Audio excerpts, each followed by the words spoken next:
You and I sit here in this moment with this truth we have. And I couldn't find that with them anymore. A secret pregnancy, a taboo affair, and a betrayal, tearing the sister-wife's family apart. What actually happened between Kody and his stepdaughter Aurora? And why is Meri finally turning against Robyn? Buckle up, because season 19 is going dark, jaw-dropping. Direction sister wives, Aurora is pregnant, and at the center of a stunning scandal. With her stepfather, Kody Brown scandal is circling that Kody has fallen for Robyn's daughter Aurora and entered a romantic relationship. The news supposedly led Robyn to have a heart attack and find herself in the hospital. But Kody is not holding back. His next step plans to move to Europe with Aurora are already underway at the same time.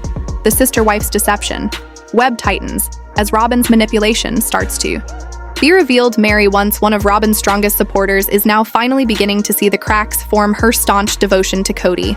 All these years, year after year, rejection after rejection has infuriated viewers for a long time, but everything changed. After the family relocated to Flagstaff, Christine was the first to leave then, Janelle, and then finally Meri. Fans were wondering why it took Meri so long to break free. But now, in the explosive latter half of season 19, she's making it loud and clear she's done staying quiet recently. Meri made headlines after an emotional reunion with Tamron Hall, the former tell-all host for the Brown family who was let go after being too candid with the stars. Tamron confirmed her departure stemmed from holding the Browns accountable. During their reunion, Meri opened up about her split from Kody and her growing frustrations with Robyn, whom she now believes manipulated and used her for years. But Robyn isn't silent either. During a recent interview, she struck back at Meri, exclaiming, "I always had Meri's back even when others were turning against her." Robyn asserted that they were close friends, then wondered why Meri started to distance herself. "Why say you want a relationship with me and then just disappear?" She wondered, portraying herself as the injured party. There is more than meets the eye, though. Season 19 will also explore the Brown family's long-standing Coyote Pass divide. In a recently released teaser from TLC, Meri is overheard talking to her friend Jen Sullivan. The subject, Robyn's honesty. Meri says that some individuals view Robyn as dishonest, deceptive, even a fraud. But when Jen raises an eyebrow, Meri comes to the defense of her former friend, saying she only wanted to be protective, not blind. Jen, though, isn't entirely buying it. "I don't think it was intentional manipulation," she carefully responds. As Meri comes to view Robyn in a new light, her inner circle isn't holding anything back, and neither is she. The cracks are growing, and what began Isa, religious marriage, is disintegrating into chaos. Meri was forced to confront herself at last with what she had always pushed aside, that Kody was destined to find another mate and leave the rest of them behind, and that awareness struck her only more forcefully following a blunt talk with Jen. Jen wasn't coy, she'd play your best friend and then totally ghost, hurting you along the way. Like, seriously, either be in it or don't. That resonated with Meri. Meri thought about how close she and Robyn used to be, but then everything changed. That change put an even deeper wedge into the already broken family structure. Sister Wives is still among TLC's highest-rated shows, drawing its audience into the complicated lives of Kody and his wives, Meri, Janelle, Christine, and Robyn. The audience has witnessed years of highs and lows, but the day they uprooted their lives to relocate to Flagstaff, that was the final straw. Ever since then, the family never recovered. Christine, then Janelle, and then Meri, each in turn walked out, leaving Kody with none but Robyn and many finger Kody himself as the culprit, citing the glaring disparity in how he treated all his wives. The fandom is torn. Some are proclaiming it's time to say goodbye for good, stating there's nothing more to cover. Their relationships are dissolved, and the family is hardly even together anymore. But TLC isn't quite finished. In a recently released synopsis for Season 19 Part 2, the premiere has big things in store. The episode tracks Janelle as she officially departs Flagstaff, traveling to North Carolina. With Christine's assistance, fans will also get to see the piece of land on which Janelle is constructing her dream house, representing her independence and new beginning. Meanwhile, Meri is starting to struggle with her residual loyalty for Robyn. After everything she's given up, years of support, silent pain, and emotional sacrifice, she's still left feeling betrayed, and not only by Robyn. Kody was part of that heartbreak as well. But Kody appears to be thinking about something different entirely, as per the synopsis. he's getting ready to baptize Aurora into a new church. A step many are convinced is a part of his master plan. He'll begin anew with her online debates, have been sparked with fans claiming the show has gone on for too long. A viral post stated it bluntly, "There's nothing left, they don't even interact anymore." Still, others believe TLC won't let go easily with ratings still sky high and storylines turning darker and more personal. There's plenty of drama to mine, especially with lingering questions around Janelle's son Darrison and the family's tragic loss until those ratings drop. This family's drama is far from over, and TLC knows it just when everyone was thinking the dust had finally settled. A heart-wrenching loss, a land sale, and a volatile sale reheat the emotional whirlwind within the Brown family. But how long can this be drawn out before it finally bursts? Some people are saying so in so many words they'll stick with this until the bitter end, but only through updates and recaps, not actually watching the show. How do people still watch something that's 50% recap, 40% filler, and hardly 10% actual content? Own fan joked, and they may be correct. StarSpill appears set to milk Kody's new house. Underwriting situation with us financing this house is very unusual. No, I don't think so. What we've discovered is that because I'm so intertwined financially with all the wives. Janelle's relocation and the Coyote Pass drama for at least 2 more seasons. However, strangely enough, this most recent season has drawn the most viewers in years. So, in all reality, fans can reasonably expect a minimum of 1 more chapter before the network even thinks about canceling. Others believed the devastating loss of Garrison would unite the family, perhaps even mark the end of the show. But it didn't. And there remains confusion still. Have we even caught up to the year of Garrison's suicide? Yet one viewer asked, meanwhile, significant actions are taking place off-screen, particularly with the notorious Coyote Pass land. Latest news attests that Kody, Robyn, Janelle, and Mary have finally sold off the whole land, pocketing a grand total of $1.5 million, a profit of $680,000. That disclosure came only days after sites indicated Janelle's and Mary's parcels as sold. Christine, however, will not receive a dime from the sales. He sold her share to Kody and Robyn for a mere $10 upon leaving the family. A symbolic cut, both emotional and monetary. Now that Mary, Janelle, and Christine have created entirely different lives, the previously united Brown family unit has entirely disintegrated. Robyn is the sole wife remaining trapped in a monogamous marriage with Kody, but psychologically, the lingering specter of all this loss, bereavement, and deception still haunts them all. Season 19's Coyote Pass plot could have been a slow burn, yet it unveiled something crucial unresolved. Trauma does not remain underground. It raises its ugly head typically when things already seem to be their worst. It took Sister Wives a number of seasons to drip out the Coyote Pass saga in small pieces, even as fans remained in suspense. The Browns themselves appeared to be well aware there wasn't too much drama to be found there until recently. At some point, Kody, Mary, and Robyn seemed to be guiding the course of the land. Christine and Janelle, however, seemed not to care until it all changed, until the foundation cracked for good. But the collapse of marriages was not merely about shattered hearts. It was about ownership, finances, and an acreage that became the quiet battlefield of deception when Mary's and Janelle's marriages to Kody started to disintegrate. Something else silently took center stage. The property Coyote Pass initially sold to them as an emblem of togetherness and the family's future gradually became the site of tension, resentment, and division. In the past few seasons, it's become increasingly obvious Kody's investment in the property wasn't merely financial, it was emotional. And the longer things went on, the higher the stakes got, particularly for Janelle, Mary, and Christine.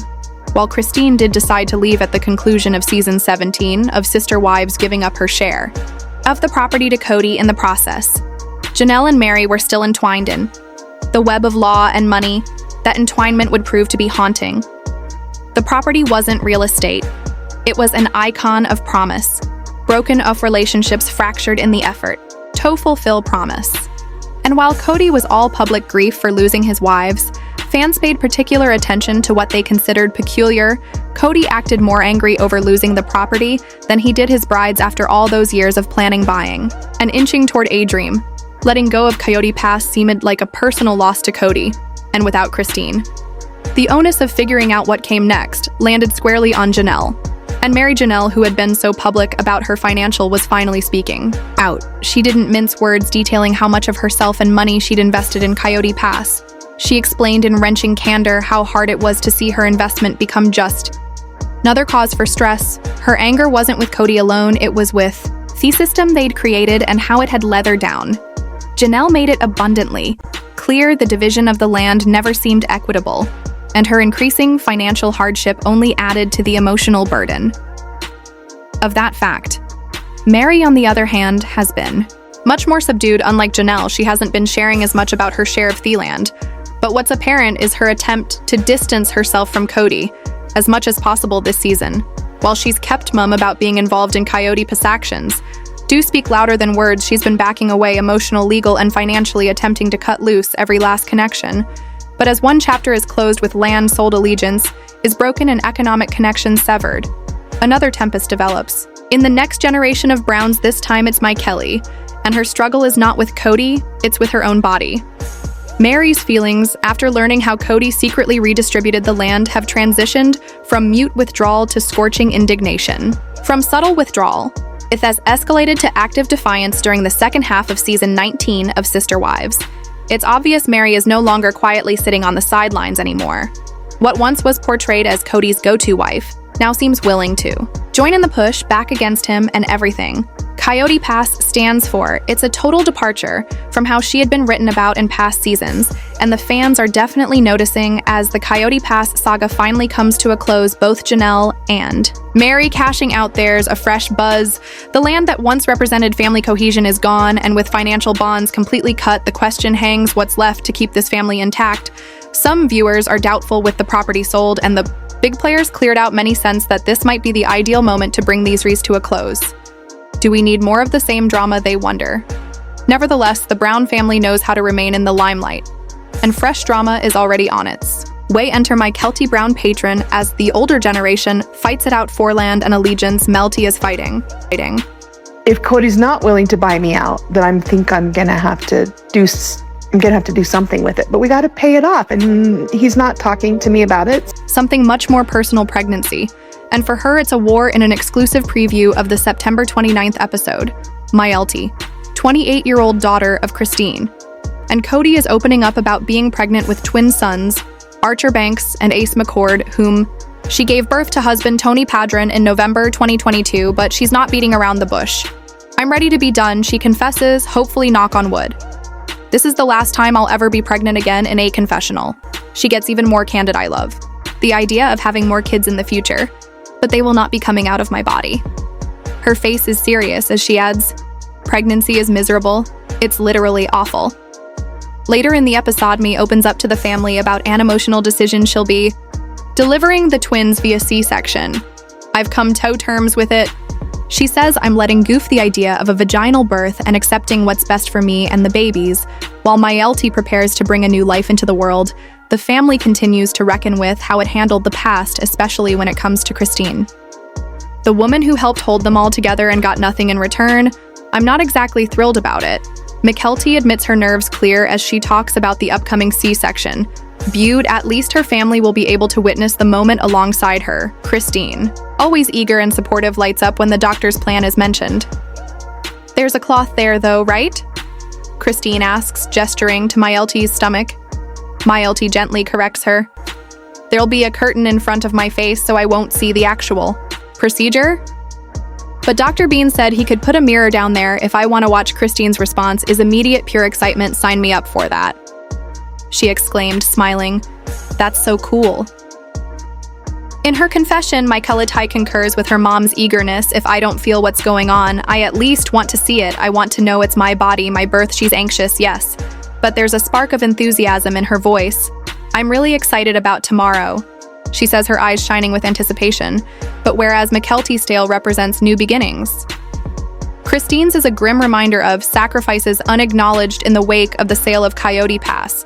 Kody Brown appeared negligent. He reordered the ownership ratio to award higher percentages to Janelle and Meri. Before he sold the property to a few, it appeared to be a moment of fairness from Kody. But there is something wrong with that account because nothing went to Christine Brown. Yes, she did basically relinquish her part long ago, trying to move on and put the past behind her. But forget what she brought to this family, what she created. Christine didn't simply share property. She shared herself. She brought up the children she kept. the household going. She prepared each meal, made the desserts, organized the fun, and tended every emotional requirement through all the years and stages. She was the one who made their home feel like a home and that type of work. It's not visible, but it's everything anybody who's ever juggled kids, dinner, laundry, and emotional collapses can tell you. It's not all about babysitting, it's about going with them, step by step, meltdown by meltdown, moment by moment, through every step of growth. Christine was the support, the heartbeat of the Brown family. And yet when the assets were divided up, she was cut out, no mirror. No curtain just wiped away. She didn't merely bring up the kids, she co-created who they were. And still, once the dust had settled, Christine Brown was left with nothing more than memories and a million sacrifices. No one reimbursed. Christine wasn't every parent. She was the anchor while all of the Browns helped raise the kids. Christine was the one who kept coming back in the little, everyday ways that meant the most. The one who helped craft their personalities, not simply take care of their needs. Her presence was steady, reassuring, and shaping. In all honesty, you could say that the work Christine performed, it was invaluable. Of course, the others had their functions, but Christine was that in mother, the emotional center of the family, which makes one thing clear. If one deserved a slice of that land, or even just some sort of recompense, it was Christine. Perhaps Kody asked her if she needed something when he sold it. Perhaps she said no, but if he didn't ask, perhaps he should have, because however muddled the situation got, Christine was doing the hardest work, the unseen labor that made everything else possible. And the devotion of her children speaks volumes. Evan Peyton Brown, who's frequently boisterous, argumentative, and incendiary, melted when he's around his mother. Even though he's constantly estranged from Kody, he's gentle with Christine because he knows where unconditional love truly originated. I'll confess, there was a time I was hard on Kody, and while I still think he made a lot of blunders, who hasn't these days, I've attempted to get inside his head and view things from his perspective. And to be honest, I've mellowed a bit when he realigned the land stakes to give Janelle and Mary Allarger share prior to the sale. It revealed a part of him I hadn't previously known, a moment of niceness, a glimmer of respect, but still something's missing because Christine never received that same accolade. And if anyone deserved it's her. She continued to give Kody opportunity after opportunity. All she ever wanted was passion, love Toby desired. But Kody, his heart already rooted in his for Robyn, couldn't possibly provide her what she desired. Christine attempted to quell jealousy, attempted to make the relationship work, and even when it hurtled in pain, she remained. She kept struggling just like the rest of them. But of all the ex-wives, Christine was the one who couldn't handle the silence, the emotional absence. She disrupted the status quo, the cold routine, the uneven affection. She was open, raw, and real about her pain. And that honesty, that vulnerability is what makes her different. And now she's finally being loved the way she always deserved. David Woolley, her new husband, is more than a new beginning. He's a man who understands her for what she is and still leans in, someone who embraces the passion, the intensity, the openness that Kody couldn't handle. Christine, like the others, endured terribly for love. She survived the long days, the longer nights, the years of quiet sorrow. But ultimately, she rose, fierce, unfiltered, and finally, free. Christine worked years pouring herself into that household, cooking and cleaning, raising children, keeping the family held together, all with the full knowledge that when the sun set, romance was not headed her way. Still, she stayed until she no longer could, because sometimes you must choose yourself. You can't keep giving love to someone who doesn't give it back. And although Christine appears to be thriving these days based on her radiant Instagram pictures, there's no disputing she deserved a slice of that Coyote Pass deal. All the Browns are adults, all of them theoretically are equals, and that should translate into equal respect, equal recognition. And yes, equal shares. Paperwork aside, Christine did just as much, if not more, than anyone to build that family. It happened again in 2018 when Kody bought the Coyote Pass land for $880,000. He rearranged the ownership over time. By the time of sale, Kody owned 97% of the land and the wives had scraps. Christine had already relinquished her share to be free following the sale. Mary and Janelle both took home $375,000. Kody received $750,000. Christine had nothing, and perhaps it doesn't annoy her. Perhaps she prefers to leave the past behind in there, our view mirror, with no memories of a dream that had passed away, but still, it doesn't feel right. Christine was the live-in caretaker. She ate into that family literally and emotionally. If whoever it was had to compensate for all the childcare, cooking, and cleaning that she did for years, it would have broken the bank. While Kody may never revisit that conversation or write that check, it's hard not to feel that Christine deserves something, even if she doesn't need it, even if she doesn't want it. She can put it into the small business she's building with David or simply stash it away for security. But Christine's so self-sufficient, so independent, that others forget that she's still human. They think she's got everything under control, and they're right, she does still. When Christine learned how much Janelle and Mary were getting, it's possible she hesitated, that she glanced back for a moment and felt that old pang. I hope she didn't, because money or not, Christine's efforts counted, not in theory, but in fact they were crucial. And while Christine continues on with love and intention, not everyone has healed. Their repercussions of Coyote Pass aren't just monetary, they're emotional, especially between Mary and Robyn, whose relationship has quietly begun to fray ever since Mary's divorce from Kody. In 2022, Mary was the third wife to leave the plural household, Christine and Janelle preceding her out the door by the time season 19 of Sister Wives came around. Kody and Robyn were technically monogamous, and Mary was out of the equation. Mary and Robyn had once been close friends, but ultimately that friendship could not endure Mary's religious divorce. From Kody, Robyn stayed loyal to her husband. Mary was left standing alone. Polygamy wasn't a way of life for Mary, it was a calling. She was raised in a plural family. She was a believer in the principle as religious. Polygamists referred to it. Faith was what bound her to a deteriorating marriage. Long after the passion had dissipated, Kody had emotionally withdrawn from her. For years, he even said it outright. He wasn't attracted to her, but the actual implosion of the Brown family started much earlier than that. Over the past few years, the Browns quietly divided into two camps team. Janelle and Christine, Kody's second and third wives, united in mutual disillusionment, and Team Kody and Robyn with Mary, opting to stand staunchly by their side even when the writing was on the wall. Mary stood up for them years after she should have packed it in. She was still holding on. The reality is that Mary never had a close relationship with Janelle or Christine, not even prior to Robyn's arrival. She was always somewhat of a loner among the sister wives. So when Mary urged Kody to marry Robyn, it almost felt like she was inviting in anally someone who would finally stand by her, and for a while, Robyn did. She was a friend, a confidant. But that support, it was conditional. And when Mary divorced Kody, Robyn chose her husband, not her friend. That decision severed Mary from more than Kody alone. She lost contact with Janelle, Christine, and all their kids when she finally did leave. She had no connection with the other Browns. With her sole child grown and living thousands of miles away, Mary relied most heavily on her circle of good friends. She quit visiting the Browns entirely. Nowadays, she travels, she throws parties, she keeps herself busy, but she does so without the family she struggled to maintain. As for Christine, there is no interest in mending any kind of relationship with Mary. I haven't spoken to Mary or Robyn in years, Christine admitted when she appeared on the Rogue Energy podcast in January, and seriously, she sounds like she's not missing